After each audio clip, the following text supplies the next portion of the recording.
నా పేరు అర్జున్. నేను ఒక చిన్న ఐటీ కంపెనీలో పనిచేస్తున్నాను. ఒకరోజు రాత్రి 11 గంటలకు ఇంటికి వెళ్ళాక నా ఫోనుకు ఒక కాల్ వచ్చింది. Unknown number. హలో అని లిఫ్ట్ చేశాను. అవతల నుంచి ఓ నిస్సహాయమైన ఆడవారి స్వరం. ప్లీజ్ నన్ను కాపాడండి. వాళ్ళు నన్ను చంపేస్తారు. నేను షాక్ అయ్యాను. ఎవరండీ మీరు? ఎక్కడ ఉన్నారు అని అడిగాను. ఆమె చిరునవ్వుతో మీ ఇంటి వెనుక ఉన్న పాత గోదాములో త్వరగా రండి అని కాల్ కట్టయ్యింది. నేను కొద్దిసేపు ఆలోచించాను. ఇది ప్రాంక్ అయ్యి ఉండొచ్చు, కాని ఆ స్వరం నిజంగా భయంతో ఉంది. ధైర్యం చేసి టార్చ్ తీసుకుని ఆ గోదాముకు వెళ్ళాను. గోదాం తలుపు కొంచెం ఓపెన్గా ఉంది. లోపలికి వెళ్ళగానే చల్లని గాలి, చీకటి. హలో, ఎవరైనా ఉన్నారా అని పిలిచాను. ఎక్కడినుంచో మెల్లిగా ఒక స్వరం. ఇక్కడికి రండి. నాకు గుండె బలంగా కొట్టుకుంటోంది. టార్చు వెలుగులో ఒక మూలలో ఒక పాత కుర్చీ, దానిపై ఒక ఫోన్ పడి ఉంది. నేను దగ్గరకు వెళ్ళి ఆ ఫోను తీసుకున్నాను. అప్పుడే నా ఫోన్ మళ్ళీ రింగ్ అయ్యింది. Same number. హలో అని నెమ్మదిగా అన్నాను. అవతల నుంచి నువ్వు వచ్చావు కదా, ఇప్పుడు నువ్వే ఇక్కడికి చంపుతాను. కాలేజీలో లంచ్ బ్రేక్ సమయం. క్యాంటీన్ అంతా విద్యార్థులతో కిక్కిరిసి ఉంది.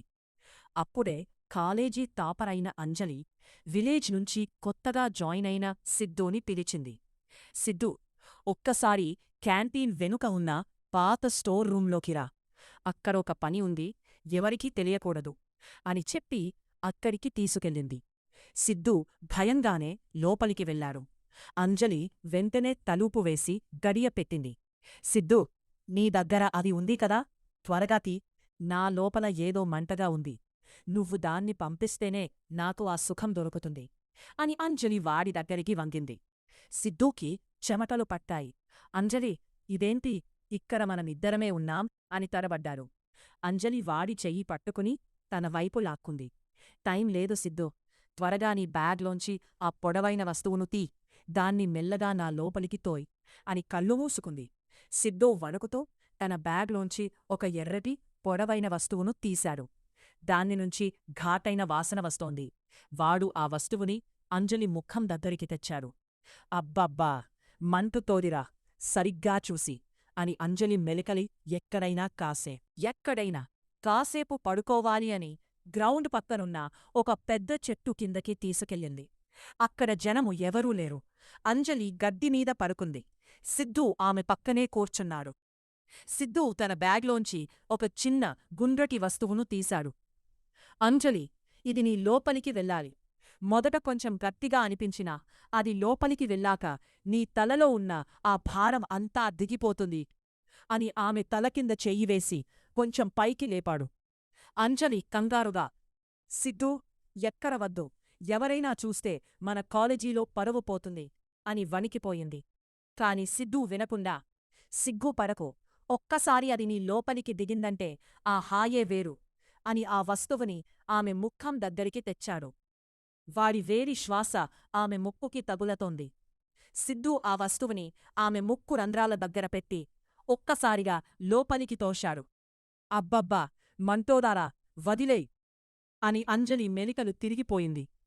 వాడు మాత్రం వదలకుండా తన వేలతో ఆమె ముక్కుని అదిమిపట్టుకుని ఏదో చేస్తున్నాడు. నేను వెళ్ళేసరికి సిద్ధూ వాళ్ల తోటలో ఒక్క చిన్న పాకుంది. చుట్టూ అంతా చీకటి, తోటలో గాలి హోరు వినిపిస్తోంది. సిద్ధూ నన్ను ఆ పాక లోపలికి రమ్మని మెల్లగా తలుపు వేసి గడియ పెట్టాడు. సిద్ధూ, ఇక్కడికి ఎందుకు తీసుకొచ్చావో, ఎవరైనా చూస్తే ఏమనుకుంటారు అని భయంతో అడిగాను. సిద్ధూ నవ్వుతూ, సిగ్గుపడకు అంజలి, ఈ రోజంతా నువ్వు పడ్డ కష్టానికి అసలైన ప్రతిఫలం ఇప్పుడే దక్కుతుంది. ఒక్కసారి ఇది నీ లోపలికి వెళ్ళిందంటే ఆ సాయే వేరు అని తన బ్యాగ్లోంచి ఒక్క పొడవైన నల్లటి వస్తువును తీశాడు. నాకు మళ్ళీ వణుకు మొదలైంది. సిద్ధూ నా దగ్గరికి వచ్చి తన చేతులతో నా భుజలని అదిమి పట్టుకున్నాడు. నువ్వు పైన పట్టుకో, నేను కిందనుంచి గట్టిగా లోపలికి తోస్తా అని ఆ వస్తువుని నా ముఖం దగ్గరికి తెచ్చాడు.